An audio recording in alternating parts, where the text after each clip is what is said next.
panel is an exciting panel. I know we're on the tail end of COVID, but it's not over yet. And there are still some lingering issues that we want to see how it's facing commercial real estate. So with that, I want to introduce our panel. Roger Vincent from the LA Times, Bert Dezzutti from Brookfield Properties, Sandy Sigal from NewMark Merrill, Alan Reay with Atlas Hospitality, and Brad Luster with Major Properties. With that, gentlemen, Roger, it's all yours. Thanks, Arnie. Good morning, all. It's so great to be here. I think the timing just couldn't be better for what we're doing this morning. We can look back at a year that's been super hard on everybody, financially, psychologically. There's so much to reflect on, but also we're at a point looking ahead where I see so much opportunity and so much movement. It's a very dynamic moment, and it's a perfect time to check in with people who are experts in their fields like we have here today. I'm excited about that. I want to give each of them a chance to give you a little rundown on what's happening in their sector right now, and then we'll get into a conversation about where we're going next. So maybe Bert, if you wouldn't mind, if you could hop off and tell us what's going on in the office sector. I know you guys have all the fancy corporate American high rises as well as creative stuff, and been a lot of changes over the past year. Can you give us a sense of what's going on? Yeah, sure, Roger, and good morning to everybody. You know, the viewpoint that we have, and we operate about 11 million square feet of office properties and about 700,000 square feet of retail just within the downtown LA segment. We're nearly 20 million square feet in the state of California.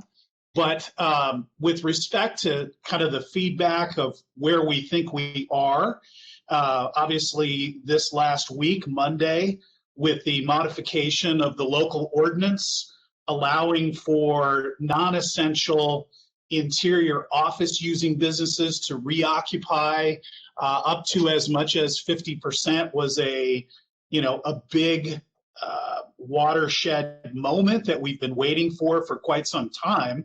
We were literally, as a company, ready within weeks of the initial pandemic closing the economy here locally to start to readmit tenancy, our tenant customers, because at that point, obviously, none of us understood how long this was going to last and where the road was going to take us. So what's happened is that we've become, I think, pretty proficient at getting our buildings ready, and that's literally everything from cleaning, sanitizing, developing all of our plans for reoccupancy, emergency preparedness, health services, resources, et cetera. So we've been ready and poised, but as we survey our customers, we've seen on average over the last 5 or 6 months an occupancy in our office towers of maybe, depending upon the building, anywhere from 12 to call it 16% occupancy. Now, with the changes in the ordinance, it's just too early to really understand how that is going to move, but we expect it to move relatively quickly. But I think just to answer directly your question, I think because it is so early, what we see, our customers are really taking a sort of a careful and measured approach. So business leaders are looking at the landscape and trying to ascertain what this means for their office space. Does it mean that they would require less space? Does it mean that they would require more? How does it affect their physical office? And I can tell you firsthand that most of our tenants are making some changes to their physical office layouts, if you will. But the longer term impacts on the industry relative to occupancy haven't sorted themselves out yet. Obviously, you're reading about a lot of subleased space, relatively speaking, in the market, so there's a greater availability. But how it shakes out, maybe the best way to put it is this. I read a recent survey by KPMG that surveyed business leaders actually across the state of California, and it asked them whether they anticipate, this was in August of 20, whether they anticipated a reduction in their office space. And 70% of them responded that they anticipated that they would reduce office space. That same group surveyed by KPMG within the last 30 days, instead of 70%, is 17% that are saying that they may choose to reduce some of their office footprint. But so those are some of the real kind of results that are coming in on that. But again, it's just too early to say, Roger, how it shakes out. I think flexible office space, flexible work schedules, those are here to stay. And I think it's all about, and we can talk about this, sort of the hybrid approach to that and the balanced approach to that as we move forward. Thanks, Bert. Alan, please tell us what's going on with hotels. It's been a crazy year, and now I'm hearing first nothing was happening, and now people are making reservations. Give us a sense of what's going on, please. Yeah, well, good morning. Thanks, Roger. Good morning, everyone. The hotel industry has seen nothing like this ever before in any of the other recessions that we've gone through. We've never had hotels having to close down entirely. And it's, in a word, it's been devastating to hotel owners.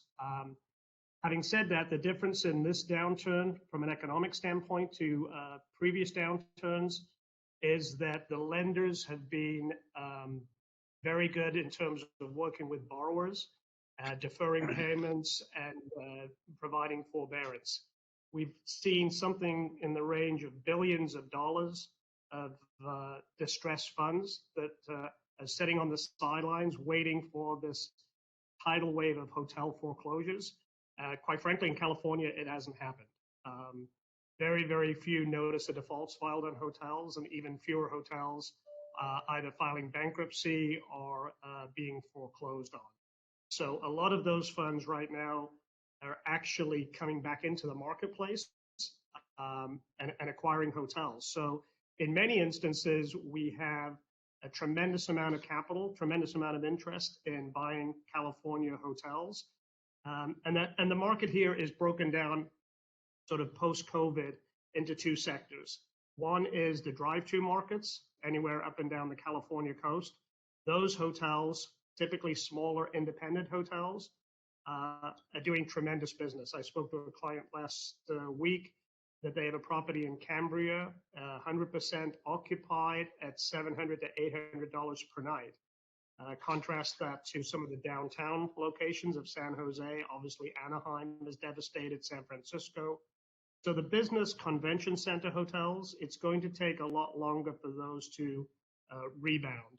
But again, the rebound on the drive-to markets has been extremely quick, and those hotels are recovering very, very well. I will say in one instance, the lenders that did not look to defer immediately on payments, and that was really in the CMBS world, the hotels that they took back, they had to take some massive discounts, and now they're changing course and deferring. I'll give it one example. The Shoreham Hotel in Manhattan, previously sold in 2014 at $72 million, was foreclosed on last year, and the new appraisal was $4 million.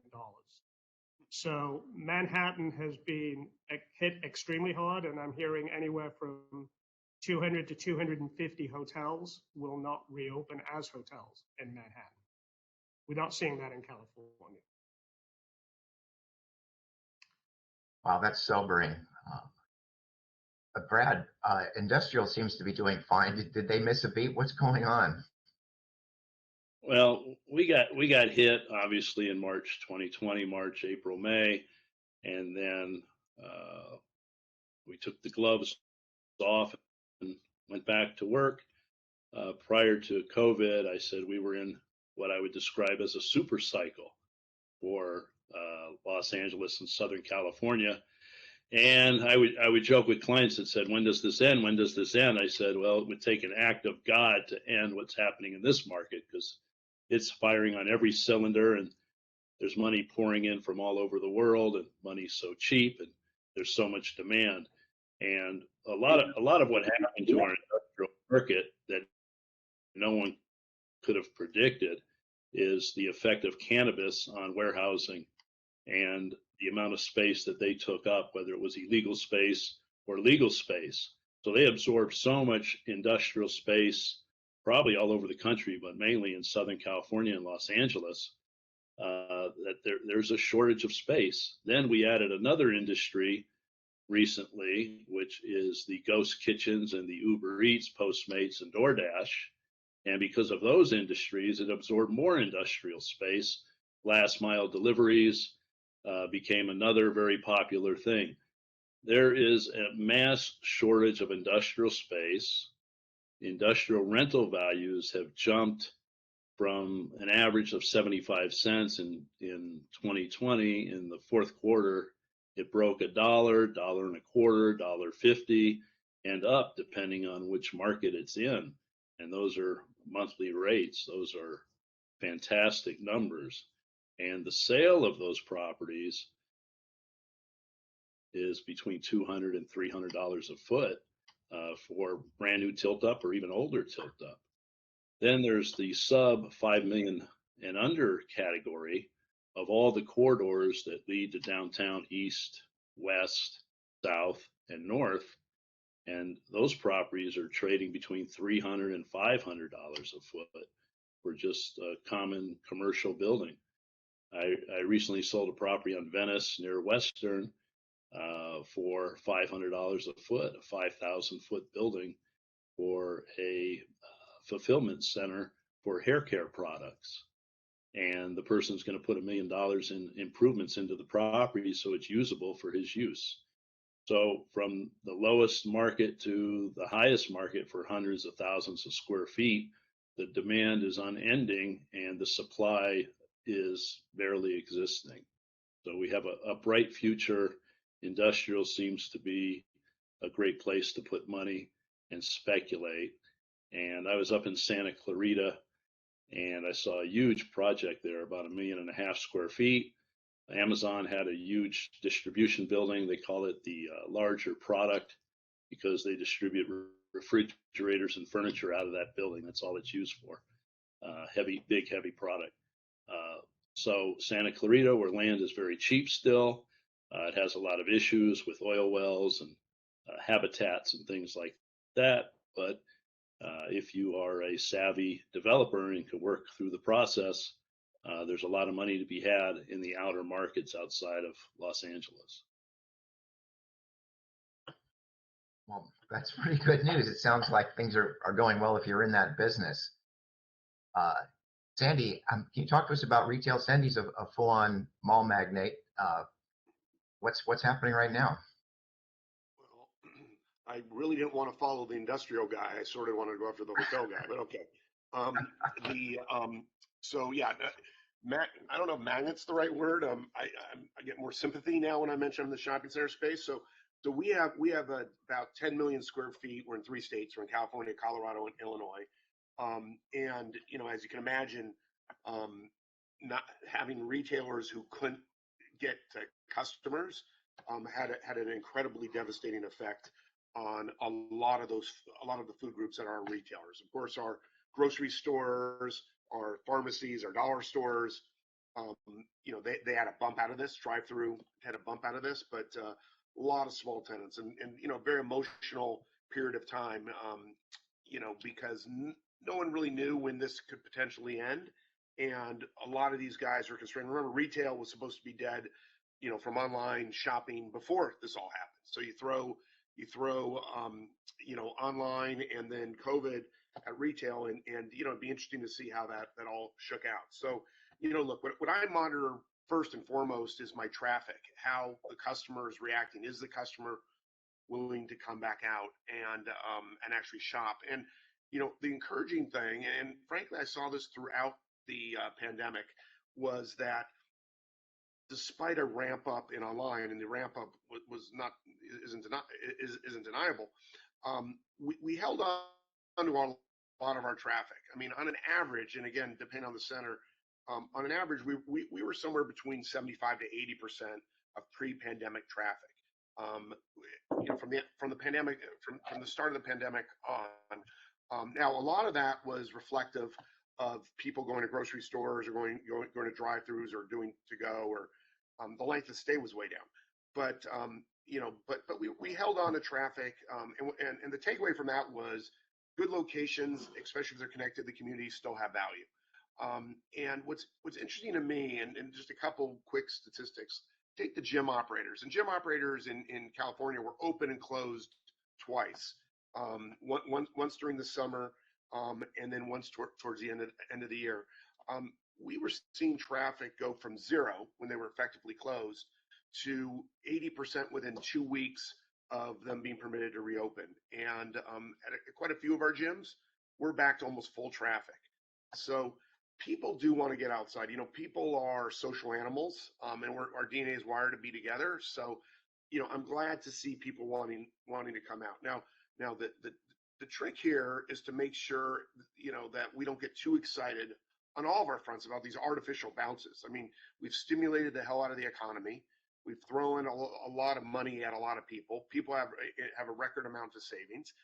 They've been cooped up for a bit, and they're going to want to go out. So, we see a definite surge of people coming out and shopping. And if you go to one of my shopping centers, I was at a shopping center that we have in Anaheim the other day, and it was just packed. I mean, just unbelievably packed with people.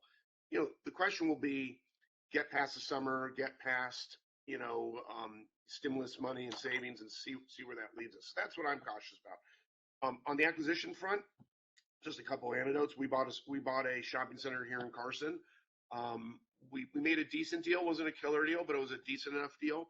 Had some vacancy. We leased up the vacancy there during COVID. Real numbers. We got into it just above a 7 cap on existing, and we'll be at about 8.5 return on cost within short period of time once rents commence. I'm buying another center in Chicago. Again, a decent enough 50 bips drop in cap rates, and kind of in our favor. But still, the toughest part isn't so much finding the assets to buy. The toughest part is getting our lenders who read the top line, retail's in distress and been on the sidelines. But look, I think the takeaway for us was that retail is the spread between the returns you can get on retail versus some of the other property types, and relative to the transparency of data of how that retail is doing versus other product types, I think is pretty darn high. But you got to be selective, and you got to be the center of the community. And one trend I expect to continue is people will continue to shop, at bricks and mortar, but they're being more selective. And you're going to have to be the winner in that market. And in retail, all markets are micro; they're not macro. One corner could be the good corner, the other corner might be the stinky corner. And you just got to be hyper aware of that. Well, thank you for that rundown. It makes me think about rents. We did some stories early in the pandemic about how tenants were strapped to pay rent, especially as their businesses completely closed or fell off. Sandy, what are you seeing? Are you still helping your tenants? What's the status on collections? Yeah, so collection is such an interesting story. First of all, it's a backward-looking indicator in a big respect. So, when the pandemic hit, March and April actually weren't so bad, right? I mean, they had paid and they were still doing stuff, and then it turned bad. So collections for us are back in the 90s. And again, every center is a little different, but our average ended up being around the 70s, 75 through the pandemic. Now, there were two major factors, of course, that helped. Was the PPP went a long way. I mean, PPP was extraordinarily helpful, and that especially for our small tenants was a godsend. And secondly, our major tenants paid, right? Our major, the grocery stores all paid, and the drug stores all paid, and the dollar stores all paid, and our drive-throughs all paid. So it wasn't as bad as it might appear. Now, you talk about deferrals, and so yeah, we were very targeted. We only have so much money to play with, right? So we were very targeted on, listen, if you're a gym and you can't operate, we're going to have to be creative with you. We're going to have to, we want to be, you know, we don't want any tenants not survive this pandemic for altruistic reasons, but also selfish reasons. We didn't know whether we ever replace them when things open up. So you know, the reality is we're still working with gyms, we're still working with movie theaters. You know, movie theaters still have a rut to dig themselves out of. You know, we had deferred a lot of rent, didn't abate much rent at all, and we're working with people. And you know, our view is if we can come out of this pandemic more closely aligned to our communities and more closely aligned to our tenants, and that we could demonstrate to our investor base and our lender base that we're able to navigate this, that would be a real competitive advantage going forward. And I think that's where we're ending up. So we try to do, you know, when in doubt, we try to do the right thing. Most tenants, you know, frankly, did the right thing. And I'll tell you, the big surprise was small businesses were really good about being honest about and transparent about what they could and couldn't do. And we try to be very transparent about what we could and couldn't do. And we found ways forward. Well, that sounds optimistic. Bert, what's happening on the office side? Are your tenants paying? Yeah, I would say a lot of what Sandy just said in terms of, you know, flexibility and the desire to keep people in place, I'd say in the office sector is equally applicable. I would tell you that I think for all of us, we were going into uncharted territory and didn't know what to expect in terms of collectability.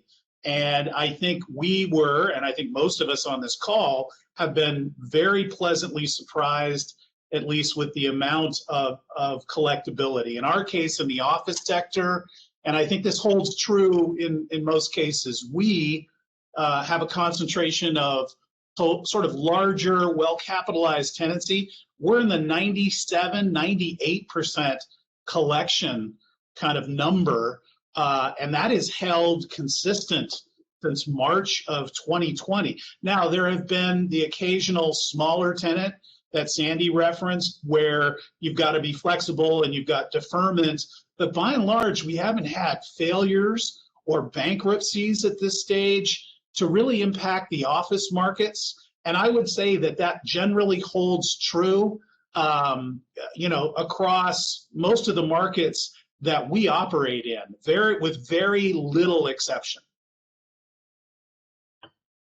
That sounds surprisingly good. Where are the trouble signs? Well, I mean, the trouble signs, if you want to call it that, if you want to look at it as trouble, is simply that, as I mentioned earlier, I think the hybrid work model, the flexibility concept for employees is something that every employer is going to have to work through and try to do the right thing. So I think flexible work is here to stay. But I think, again, as I mentioned, it's the balance that employers have to strike, which is that not every position in a company is suitable and productive to be working remotely. I think we've all heard of, and for those of us that manage, you know, companies, as most of us on this call do, I can't tell you how many times I've heard of, say, some of our younger people that are trying to, you know, to gain mentorship or learn. I mean, they've been working in relative isolation for an extended period of time.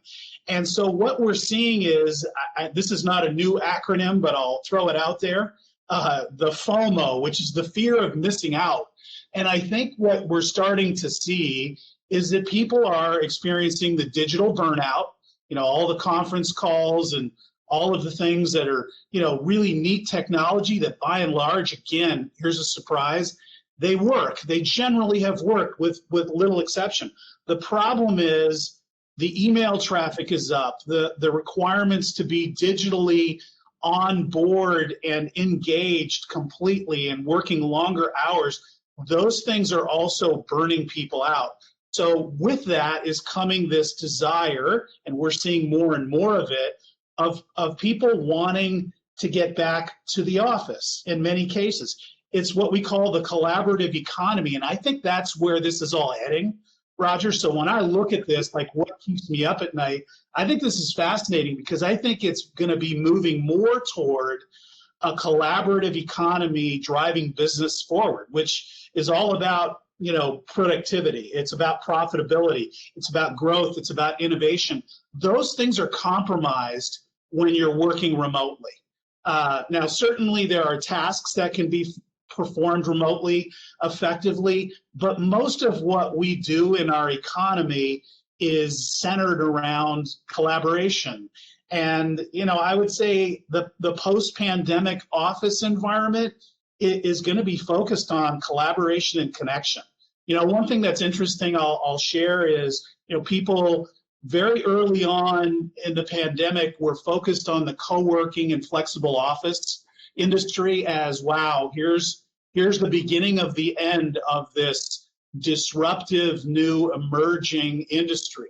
And in fact, people were calling for its death early.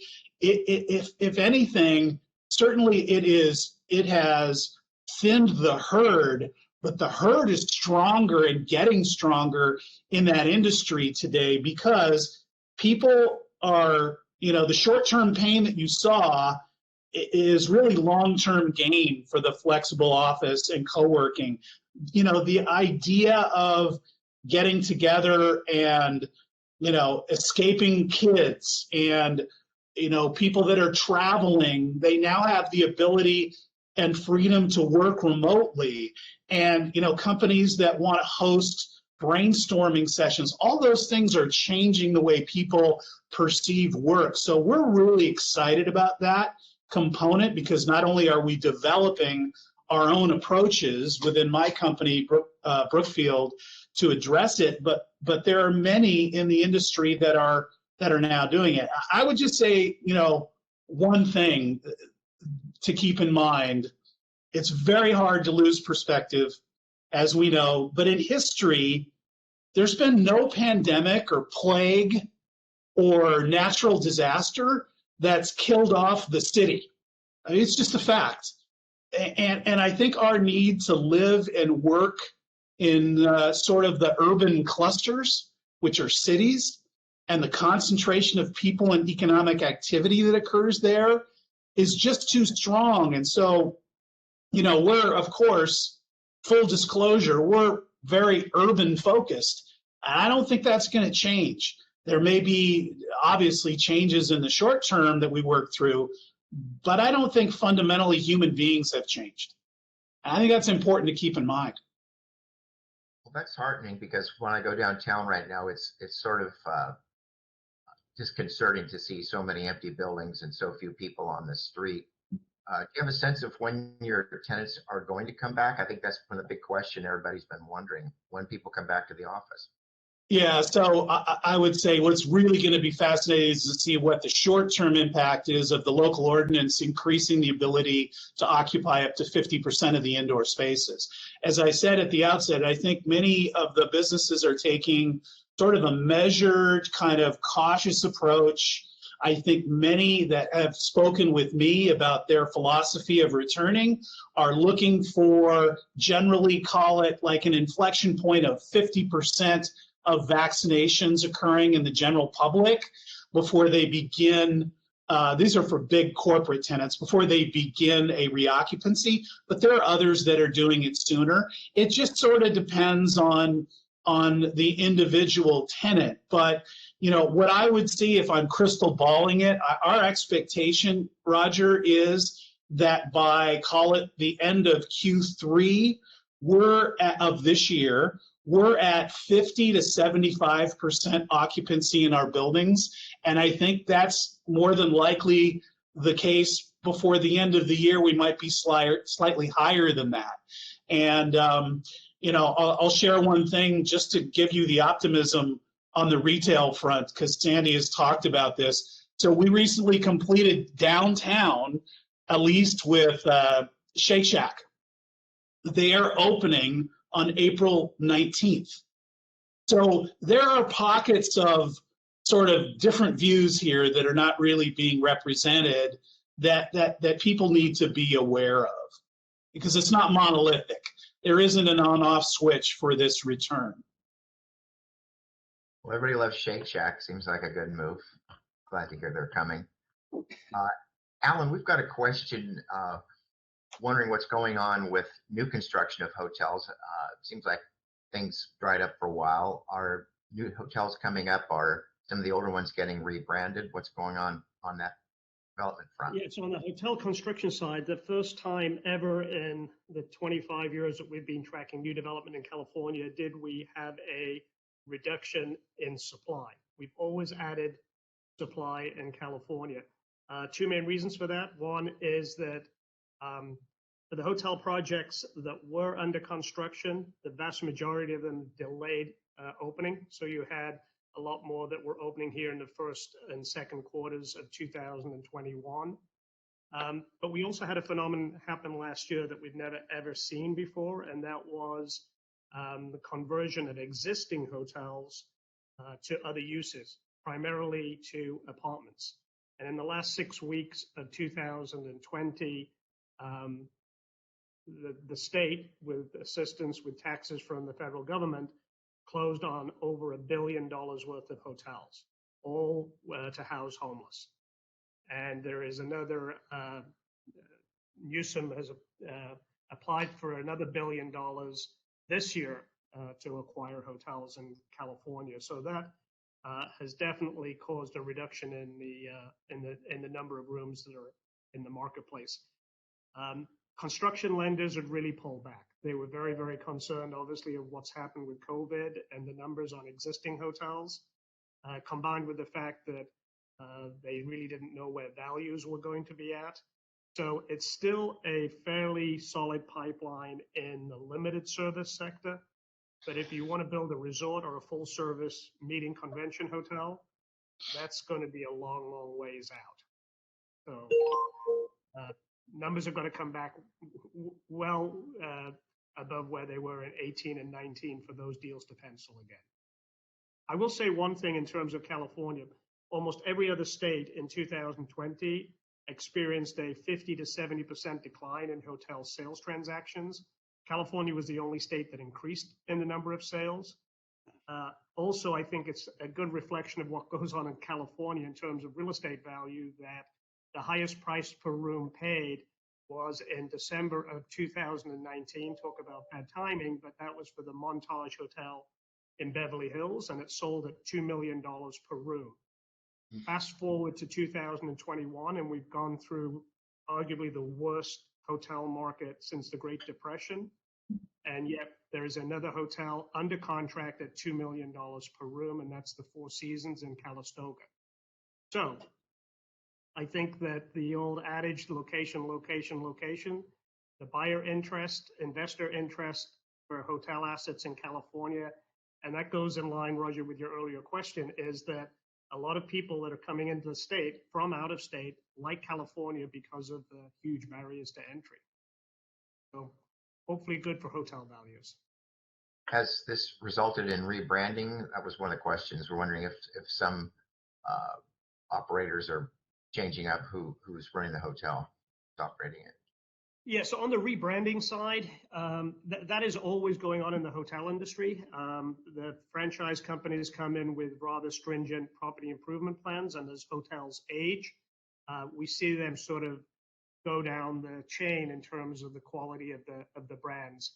Not a lot of hotels, I would say, are up-branded just because of the cost, and the franchise companies tend to want new development as opposed to a conversion brand because they have specific requirements.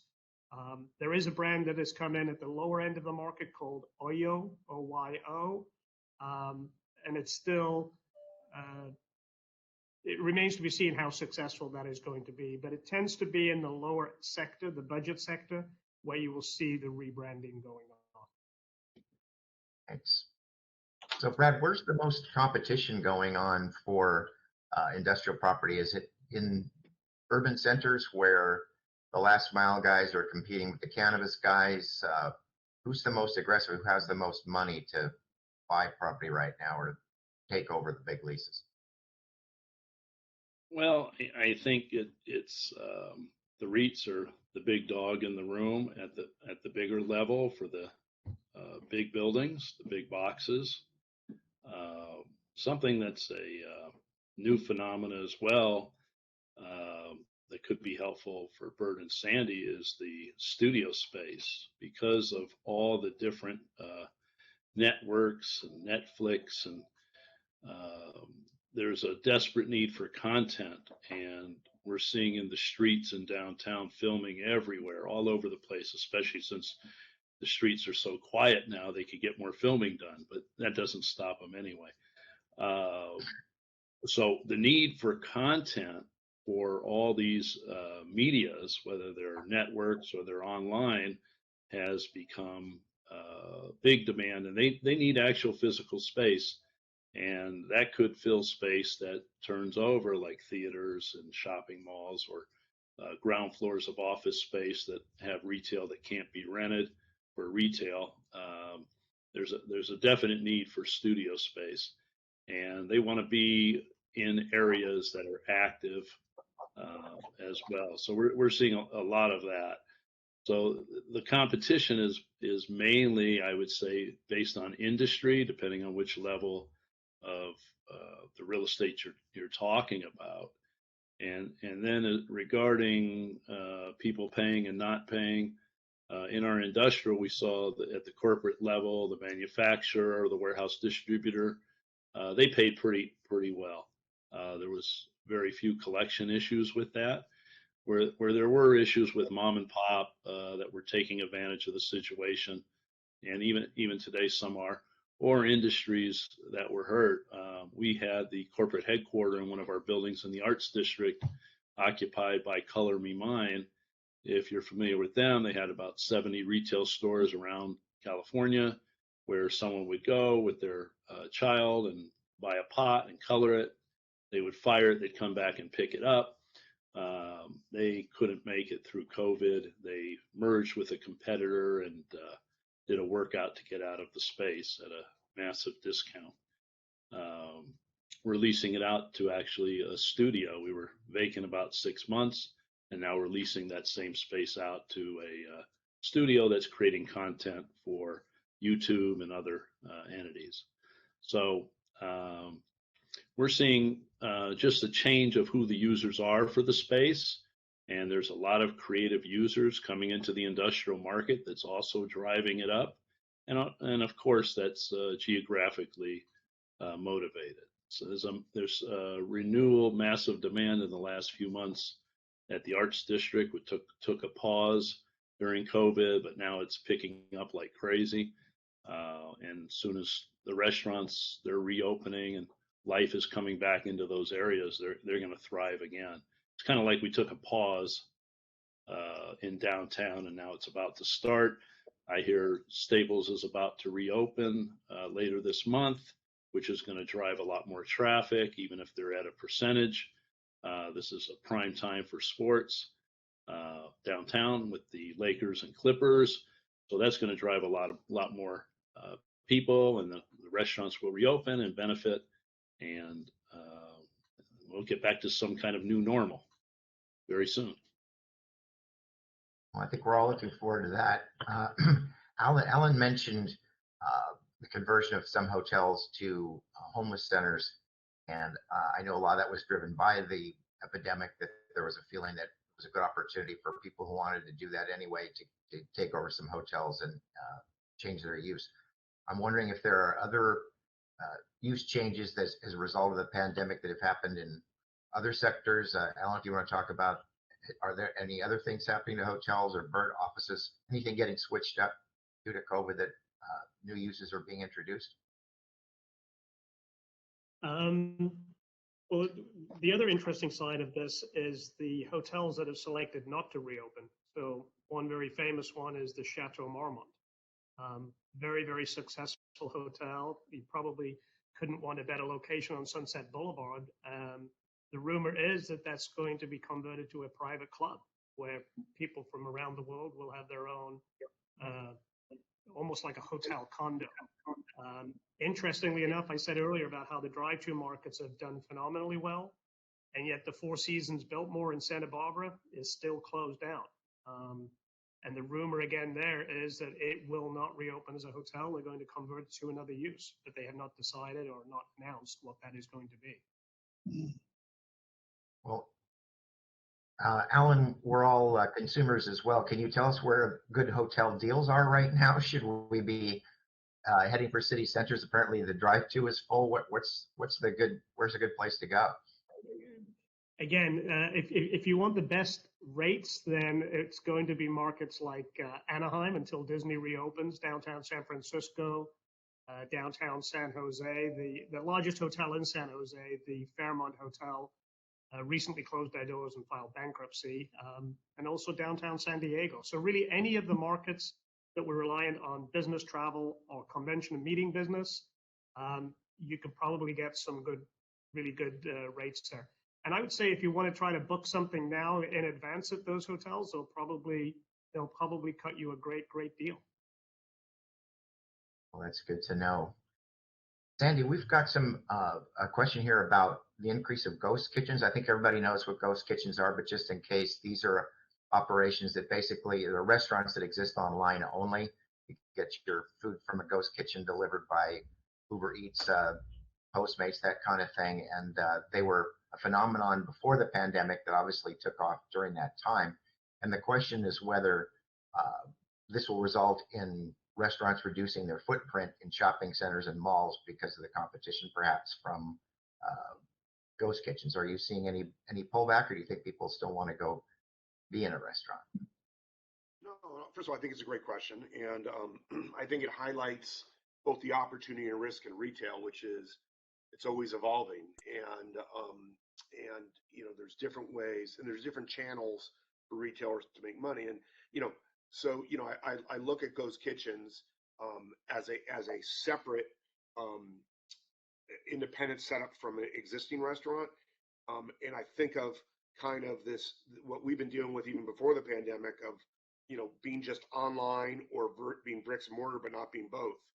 So I think what we've seen is, and who knows where this will end up, but I think what we've seen is this adaptation of restaurants and all retailers, but restaurants, to open up different channels that were not part of the original business. For instance, overnight, our restaurants had to become good at outdoor dining. I mean, we set up outdoor dining places. Our restaurants had to get really good at delivery and engaging in profitable delivery, and they had to get really good at pickup orders and turning those around quickly. So the question will be whether the phenomenon of ghost kitchens actually drives the economics of existing restaurants so that restaurant can actually generate more revenue out of its existing footprint, but create a channel that's focused more on that, or whether ghost kitchens have to solely exist off-site and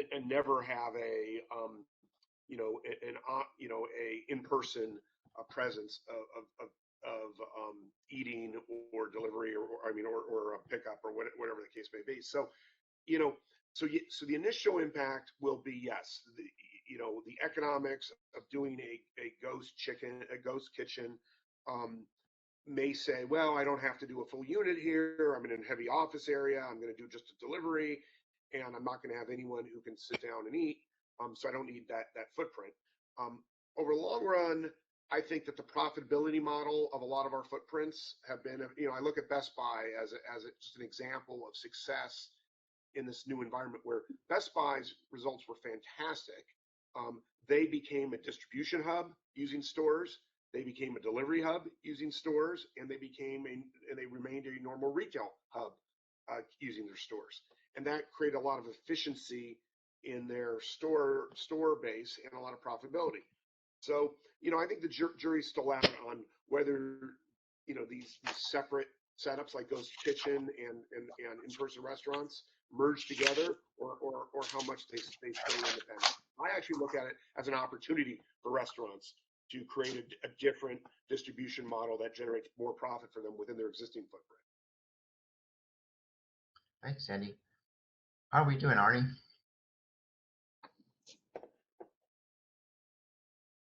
I guess we're doing great. Yeah. That's right. If you're a lip reader, you probably know, but it's We can't hear you, Arnie. Are you muted? I should know better. No, we're right on time. We are at the 10:15 mark when we're supposed to end. If everybody wants to just give one little quick 1 minute wrap up, if not, we'll go. And if anybody has any more questions for this panel, you can send them to me through the information desk, and I will make sure each of them get your questions. But Roger, you want to have everybody just do a quick 1 minute wrap up? Sure, Alan, you want to give us some music to go out by? Yeah, I just think that to have gone through in the hotel business, as I said earlier, the worst downturn in the hotel market since the Great Depression, and yet people are coming back stronger than ever, and it's almost as if COVID never even happened. So I think that that's a positive.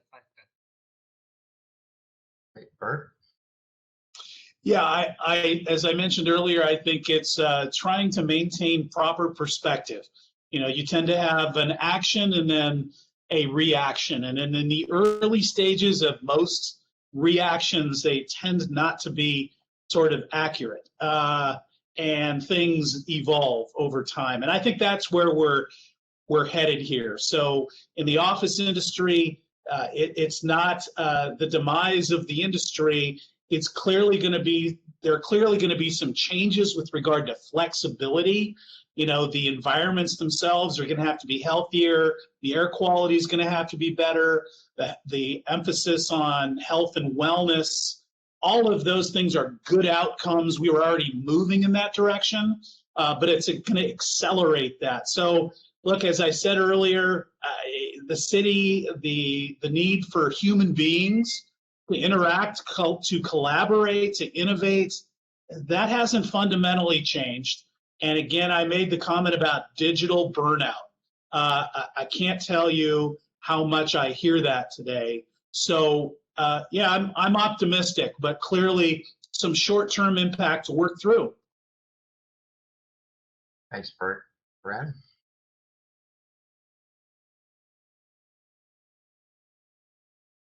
Brad, you're on mute. Muted, Brad.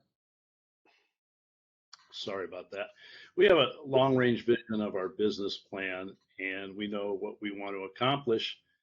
We're not in a rush to buy anything or sell anything. We're just flowing with the opportunities as they exist and as they come forward, and then determining what to do. So having a good business plan, keeping your eyes open, and believing what you see versus what you hear is probably a good idea today. And stay open to market opportunities and watch the trends. A really good magazine I read, which I'll give away, is called Red Bulletin. It's put out by Red Bull every month. It highlights amazing things pretty much in sports and related topics to the new generation, the millennials and such. But what you'll find in there is what's hot, what's trending, and where money is flowing. I'm involved in a big gaming project. It's a $200 billion industry, gaming. And there's a whole nother opportunity for Bert and Sandy and their properties to look at the gaming industry and how that'll be affected with physical space when we're out of COVID. And there's arenas popping up all over the country. This is the future, gaming and like I talked before about studios and things like that. So being flexible with your model to what is trending, but not only trending that might be a fad, but that's going to last. And for sure, gaming and studios are the future. So keep your eyes open for that. That's where the money is. Thanks, Brad. Sandy, you want to take us out? Sure. So, you know, I look at this as sort of a mix of excitement and terror, right? I think you know, the world is evolving. I think COVID has given us a great opportunity, if you put aside, you know, the personal tragedy and the cost to so many people. But I think it's given us a great opportunity in a very condensed period of time to say, how do we want to adapt and where are things going and what are fundamental tenets of how we operate and what has to change. And as I said at the outset, I think and I think Bert said the same, and several other people said the same thing, is people want to gather. The human DNA is about connectivity. And I think that is an opportunity that's going to benefit real estate for a long, long time. but we have to be prepared to adapt, and that's what gives this moment such a great opportunity for our future. So I'm like I said, I'm excited about it. I'm chronically worried, but that's my nature. But I think it will be better for it in the long run. Thanks so much. Okay. Thank you, Ryan. Well, I want to thank you all for participating. Roger, you did a fabulous job moderating. Every one of you gave us fantastic information. And if you need to reach any of these people after the event, as I said, seek me out, ask me the questions, and I'll be more than happy to get to all of them for you. And look for Roger's next article in the LA Times, right? Right. Thank you, gentlemen. I appreciate it. We will be back in the stage at 10:30, about 10 minutes. You got a few minutes to break, do some networking, check out the exhibit hall. Thank you all, gentlemen. Thank you. Thanks, Okay. Ryan. Thanks, Ryan. Okay. Thanks, guys.